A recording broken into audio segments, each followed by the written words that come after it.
আসসালামু আলাইকুম। অবিরাম বাংলার সংবাদে সবাইকে স্বাগত জানাচ্ছি। আমি মারিয়া চৌধুরী। বিভক্তির রাজনীতির কবর দিয়ে ঐক্যবদ্ধ বাংলাদেশ গড়ার প্রত্যয় ব্যক্ত করেছেন প্রত্যাশা করে জামায়াত ইসলামের আমির ডাক্তার শফিকুর রহমান। বাগেরহাটে নির্বাচনী জনসভা শেষে ঢাকা ফেরার পথে গোপালগঞ্জ পথসভায় তিনি এসব কথা বলেন। এই সময় তিনি আরও বলেন, জামায়াত ইসলামী প্রতিশোধের রাজনীতি করবে না, অতীতের সবকিছু ভুলে নতুন এক বাংলাদেশ গড়ার কথাও জানান ডাক্তার শফিকুর রহমান। একসাথে নিরাপত্তায় বসবাস করব, কোন জালিমকে আপনাদের দিকে হাত বাড়াতে দেব না।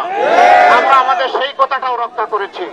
তাহলে আগামী দিনের একটা বৈষম্যহীন, একটা পারস্পরিক হিংসা মুক্ত ঐক্যের বাংলাদেশ, সবগুলা শিশু এবং সন্তানের জন্য আগামীর বাংলাদেশ আমরা গড়ার ক্ষেত্রে দৃঢ় প্রতিজ্ঞ। আপনারা আমাদের জন্য দোয়া করবেন। আর আমরা হিংসার রাজনীতি করতে চাই না, মিথ্যাচারের রাজনীতি করতে চাই না, ধোঁকাবাজির রাজনীতি অন্যদের মতো করতে চাই না।